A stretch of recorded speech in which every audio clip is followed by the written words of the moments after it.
Hello, thank you for joining me for this webinar for registration of students focusing on potential English language learners.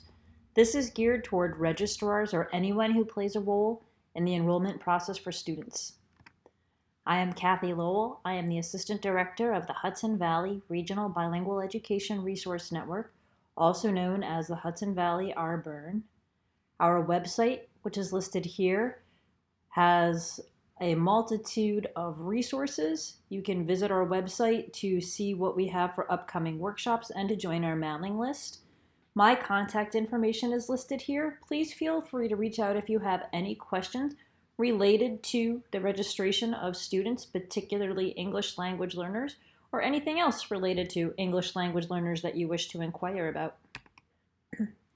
We're going to start off with some acronyms, our key acronyms being ELLs, or English Language Learners, ELLs. Those are the students who are not yet proficient in English, and they participate in ENL programs, or English as a New Language, taught by ENL teachers who are certified in ESOL, English for Speakers of Other Languages. Today, our guest feature is the Home Language Questionnaire, or HLQ. We will zoom into that in detail. I also want to take the time to differentiate between two proficiency tests in New York, the first being the New York State Identification Test for English Language Learners, which is part of the ELL identification process for any student who potentially may need ENL support. And then every student who is identified as an English language learner in New York State annually takes the NYSESLAT to measure their proficiency in English. The language proficiency team is also part of the ELL identification process when a student is potentially an ELL who already has an IEP from another state or U.S. territory. And we will talk about that a little bit more as well. We will also talk about SIFE students, or students with interrupted or inconsistent formal education, and the role in the ELL identification process and enrollment that a registrar might play in helping to flag that a student might be a SIFE student or that a student might need an LPT meeting. The reason we have to properly identify ELLs is so that they get the proper supports that they need for academic success and social interactions. There are also laws regarding the education of ELLs, and we have to make sure that those are satisfied. As a result of participating in this on-demand course, you will understand how to provide language supports for HLQ completion. You will understand all of the components of HLQ and how it is to be properly completed, and what evidence to look for to indicate a possible need for an LPT meeting or a SIFE screening. District responsibilities are to enroll all students ages 5 to 21 that do not yet have a high school diploma, as they have the right to a public education. We must also remember that we cannot discriminate for race, color, national origin, or immigration status. And we must limit the information that's collected during enrollment to just what is necessary, and that includes proof of residency, proof of age, and immunization records. We are not collecting information about social security numbers or place of birth, and we may not ask questions that might lead to information about immigration status. We must enroll students who are in temporary housing or homeless students without delay, even if records are not available. And a school district may only disclose information to ICE with parental consent for students who are under 18 or with a judicial order or subpoena signed by a judge. The New York State ELL identification process falls under the New York State Commissioner's Regulations, Part 154. In here, it is the legal requirement for the education of English language learners is established and articulated. Under Part 154, the process for ELL identification and programming is made very clear. And it's important to note the timeline that from the enrollment date, the ELL identification process and program placement must be completed within 10 school days. We must enroll students without delay, and we have that 10-day time window to complete the screening process to determine final placement. I also want to note here that there is a 45-day review window in the event that a student is identified as an ELL and the classroom teacher or parent or student or an administrator feels that they are not an ELL. There's that 45-day school day review process, or if a student was not identified as an ELL and a teacher the principal, the student, or someone else, even the parents, feel that the student is probably an L, that same review process takes place. The principal is responsible for opening up that review process and must complete it within 45 days. If you have any questions about that, please reach out. The Home Language Questionnaire, as I mentioned before, is our guest feature today. It is a legal document. It's the key document for initiating the ELL identification process. While districts may generate their own home language questionnaire, it must have the 7 questions used on the New York State version. However, it is strongly suggested that districts do use the state version. It will make it easier when we are looking at information about English language learners and the process in the district. Another great reason for using the state-provided HLQ is that it is available in the paper version. Then you can download these from the computer in 41 languages. The role of the registrar is to administer the HLQ. To administer it means that you are providing the parent or the family with an HLQ in the language that they understand, or you are arranging for a translator or interpreter. The role of the registrar is to review the HLQ for completion and parent or guardian signature, and to notice and to notify the qualified personnel or the administrator about any possible gaps in education compared to student age, question 8, and any potential L who already has an IEP, which is question 10C, and we will zoom in on those in a few minutes. Also, the registrar is to sign the back where indicated and then forward the HLQ to that qualified personnel. Again, we will get to that definition in a moment. It is important to notice the languages that we have in the Hudson Valley among our families of English language learners. The main reason for this is so that we can ensure that the paperwork that is needed for student enrollment is available in the languages that the families in the community speak. So in the Hudson Valley, it's not really a surprise that most of our ELLs, 83% of our English language learners, their home language is Spanish. But it is great to note too that of the 106 languages in the Hudson Valley following Spanish, we have Yiddish, Japanese, Haitian Creole, Arabic, Chinese, Portuguese, Urdu, and others. So it is great to do a quick survey in the district and take a look at the most common home languages that are represented and ensure that at least there are copies readily available of those languages for the enrollment process. And minimum, the HLQ should be in those languages. Every district was provided with a Montrilingual Penpal HLQ translator several years ago across the 2016-2017 school year, I believe. What's great about this Mantra Penpal is that it works, it's programmed to read the HLQ in whatever language is indicated. Once you turn it on and touch the language buttons, when you touch the icons, it will read each question aloud in the language that's indicated. We are going to take a minute to watch part of this video on how it works.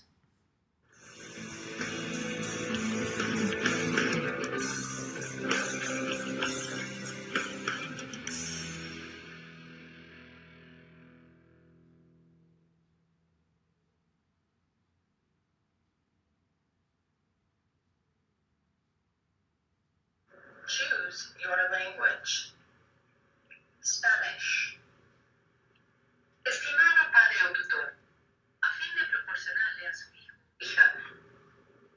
English. Dear parent or guardian, in order to provide your child, what language or languages are spoken in the student's home or residence? Spanish. ¿Qué idioma o idiomas se hablan en el hogar o en el lugar de residencia del alumno? Madre. English. Mother.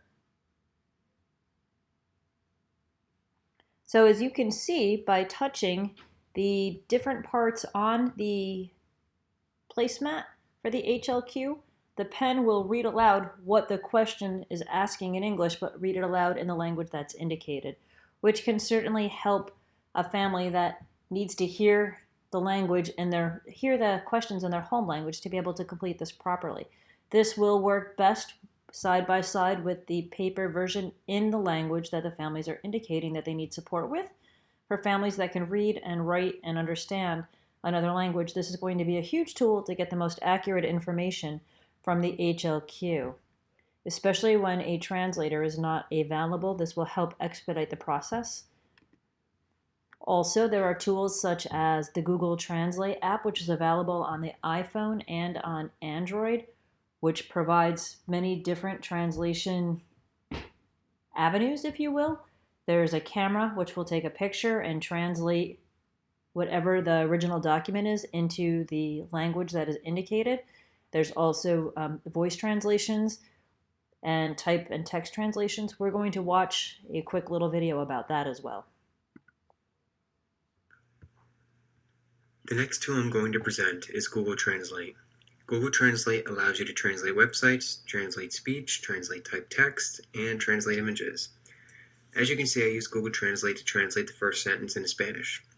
I'm sure you've probably used Google Translate at some point to allow you to translate text. However, there are so many other uses for this technology. In order to show you all the features that Google Translate has to offer, I created a short video using my phone. Let's watch. Hello, this is a brief demonstration of how to use the Google Translate app. Now this is the main screen that you see when you first open up the app, and you'll see up top that you have English in the top left and Spanish in the top right. These are the languages that you want to translate from and into. So I can quickly switch back and forth by pressing the side-to-side arrows to go back and forth. And I can also change the language. Now I want you to note that if you see this little down arrow on the right side of the screen here, that means that you can download that language and you can use it offline. So you do not need to have a Wi-Fi connection to be able to use Google Translate as long as the download symbol is next to the language. I'm going to go back and I'm going to show you briefly how to use some different features here. Here I'm going to type text. I can just type in the dog ran. And you'll see it translates it over to Spanish. That's great. I'm going to go back to the main page. I can also use handwriting, so this is great for students with disabilities who may have difficulty pressing numbers or letters on a screen. I can just write in words here, and it recognizes it, and it also gives me suggestions of what the word might be that I'm trying to type. So there's therefore, and you'll see that once it does a translation, I can have it read out loud to me by pressing the little speaker symbol, and it also has the pronunciation below. Now, there's a conversation feature. Fortunately, you won't be able to hear the translation right now because there's no connection for the speech input because I'm doing a screencast. But all I would have to do is press this button in the middle, the auto button, and the app will listen for both languages.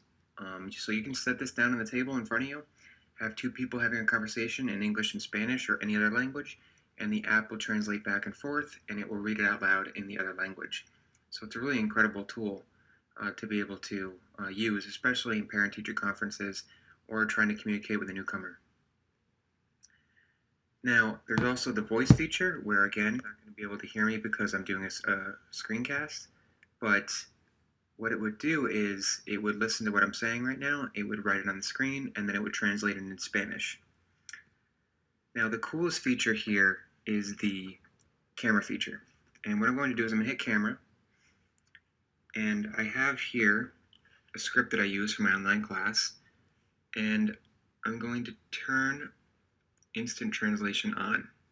And you'll see it's taking this English text that's written on this piece of paper and it's translating it to Spanish.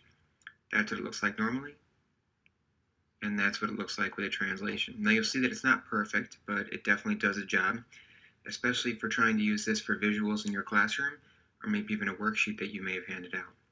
On the bottom, if I press the camera symbol, it's going to take a picture of the page, and from here I can highlight any word that I would like to learn. Of course, it's tough to highlight just one, but you'll see earpieces from that they were, and it translates it below. I can also select all of the words on the screen, press the blue arrow, and from there you can see that it translates the whole text into Spanish, and I can also have it read out loud to me by pressing the speaker in the top left. So Google Translate really is an incredible tool to use, especially for translating parent-teacher conferences and using it with newcomer students and just translating any static text that you have on a piece of paper. All right, thank you very much. So although that video was geared toward instructional support, you can see how the Google Translate feature can certainly be supportive during a intake process When you have documents that you are not sure what the documents are because they're written in another language, you can use that camera and the conversation features to get from the family what that document is and what it's all about. That certainly can be a help. Again, the preference would be that you are using a live interpreter or translator, but in the interim, this is a really great stopgap. The home language questionnaire has to be signed and reviewed by a qualified personnel after the registrar takes it in. And the definition for a qualified personnel is listed here. There are two different people or roles that can serve in this. The first one, a New York State bilingual or English to speakers of other languages teacher who is fluent in the home language of the student and parent or guardian, or uses a qualified interpreter or translator of the language or mode of communication the student and parent or guardian best understand. Or it's a New York State certified teacher who has been trained in cultural responsiveness, language development, and the needs of ELLs, who is either proficient in the home language or can provide that qualified translation support. This is what the HLQ looks like. It's typically printed on a front to back piece of paper or on two separate sides. We're going to zoom into each section. The very first section is just student information, collecting basic information such as student name, date of birth, gender, and the person and parental relationship. There's also a section there for the home language code, which is added in. Home language codes can be found on page 210 of the current SIRS manual. And think about who in your district completes that part of it. Is it you as the registrar? Is it a data entry personnel, or the ELL teacher, or someone else? The next part, the language background part, is the most critical part of the HLQ. Here we are getting information about the student's exposure to language, including English and other languages, in their household and in other environments, and also in what languages the student can understand, speak, read, and write. So it's really important that we make sure that this is completed and completed accurately, because we do need to know what language or languages are spoken in the student's home, the first language the child learned, especially in the event that that first language exposure was different than the current exposure, the home language of each parent, adult, even child care provider, and as I mentioned before, the languages the child understands and speaks, and if it's age appropriate, if they read and write in which language, you have to identify which languages they read and write in. If there are no other languages other than English indicated, the HLQ would be completed, the backside as well, and the registrar signs it, hands it off to the qualified personnel to sign, even if it's English only. And then the HLQ can be filed in a student who is English only on here in the student's cumulative folder. If there's any other language other than English indicated in this part, the L identification process would continue, and we will get into that when we get to the last section of the HLQ. On the bottom of the front page, there's also a space here for the school, building, district information, and then once it's available, the student ID number from New York State needs to be entered here. The educational history is also important, and this is where I indicated questions 8 and question 10C. Question 8 asks the total number of years a child has been enrolled in school. If this is something different than we would expect, that would be flagged. We'll go into a little bit more detail in the next slide. Question 9 just asks the family filling this out if the student has had any difficulty in schools before. And then questions 10A, B, and C relate to special education, whether or not the student has received referral for special education, whether they have an IEP plan or 504 service. And question 10C is also another one that registrars need to note, because if the child has any other language other than English and they have an IEP from any state in the United States or any U.S. territory, those are all IDEA approved IEPs, then if this says yes and the child's a potential L, then this also has to be flagged to let the qualified personnel and or an administrator know that there is a need for a language proficiency team meeting. And then 11 just asks parents to fill out any other comments, concerns that they have about their child. And then 12 is also critically important. Districts are required to capture this information and then to communicate with families in the language that they best understand, or their preferred mode of communication, including languages. After that section, let me just pop back for a second. After the educational history, which is the last part that the parents fill in, there is a place for the parent signature. And then we get into question 8 a little bit more. Question 8, indicating the total number of years that a child's been enrolled in school. If this is atypical for what we would expect in New York, for example, if we have a 15-year-old who in New York probably would have had around 10 years of school, if a student is coming in with 6 or 7 years of school, give or take, or even less, and they're 15 years old, we would have to investigate whether or not the student might be a SIFE student. And the definition of a SIFE student is right here.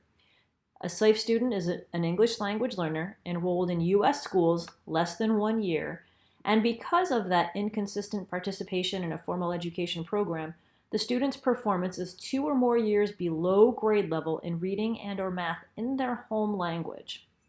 So if there's any indication of that inconsistent enrollment in school setting, the SIFE screening interview must be conducted with the student by the qualified personnel, for example, the ELL teacher. And then if warranted, the multilingual literacy screener would be administered to determine the reading and math levels in the student's home language. This survey should be completed in the student's home language, and parents or guardians may be included. So again, this is question 8, and the role of the registrar would just be to let the qualified personnel, the administrator, the ELL teacher, the next person that this is going off to, that the student may be a SIFE student.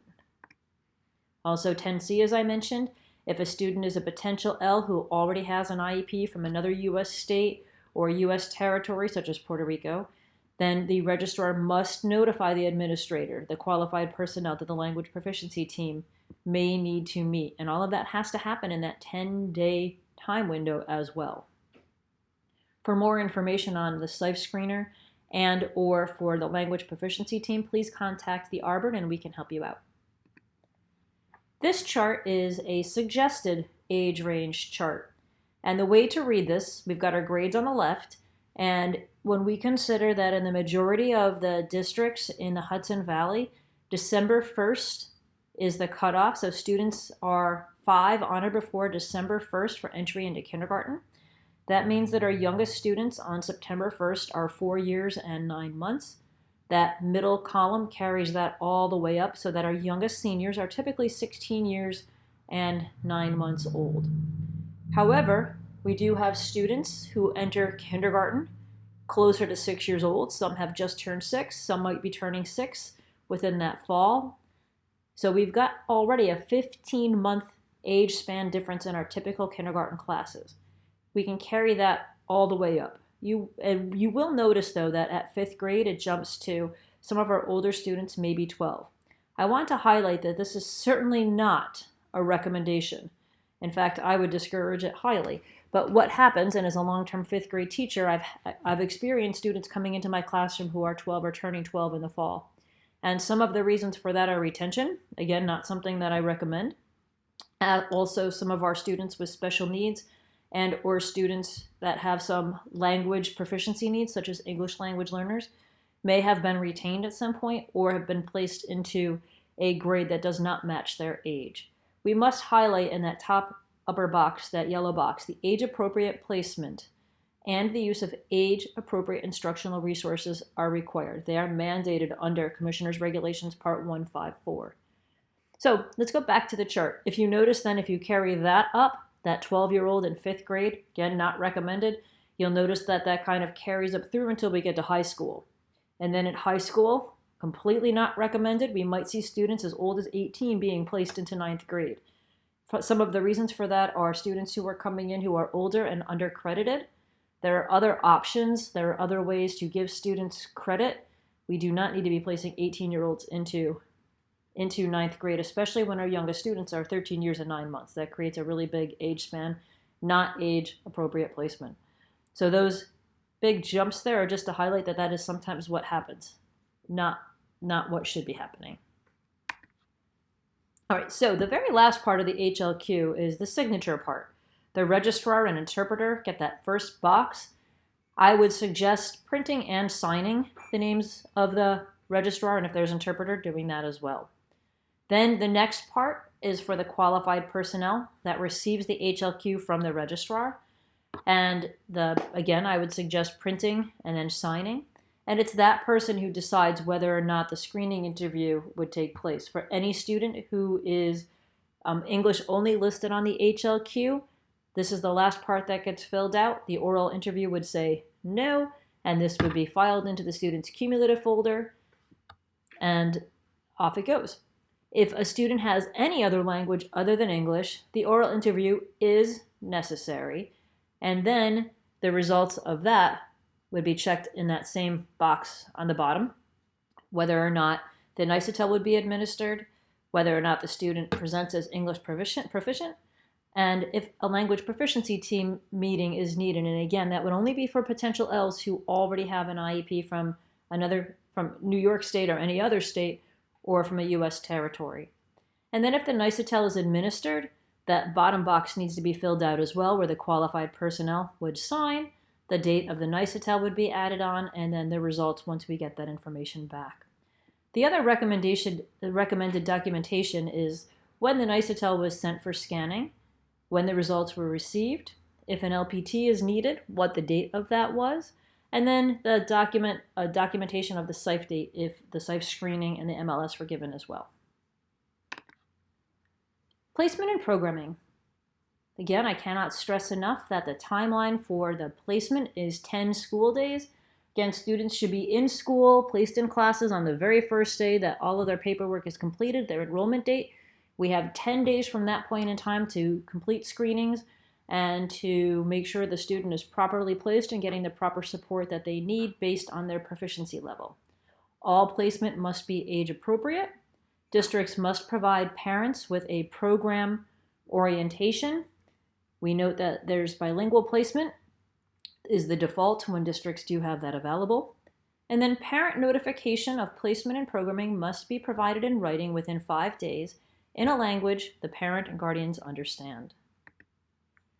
When students transfer from district to district within New York State, typically information is sent over with all of the other information, but if not, if we don't have information about students' English language learner status, if we question that, then the receiving school can reach out to the previous school, and that typically happens pretty easily from building principal to building principal. As a building principal, I had no trouble in most cases getting ELL information from districts and schools that students that were entering my building previously attended.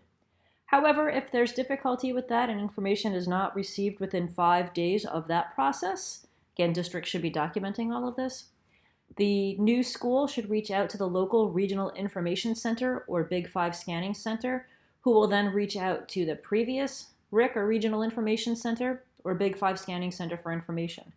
If results are still not available within 8 days, the form that's linked here or listed here should be completed by the school, the new school, and the parents and sent to the Office of Bilingual Education and World Languages, who will interfere to ensure that the school gets proper information about the student's ELL status in order to provide the appropriate programming and supports in order for a student to be successful.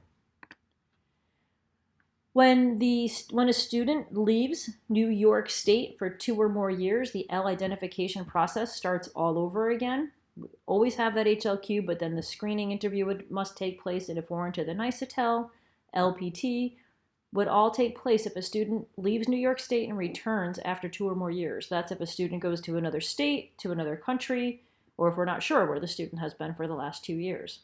If a student returns within a 2-year time frame after being in New York State schools, leaving and then coming back, we do not initiate that whole process again. In fact, the NICETEL cannot be given again during that time period.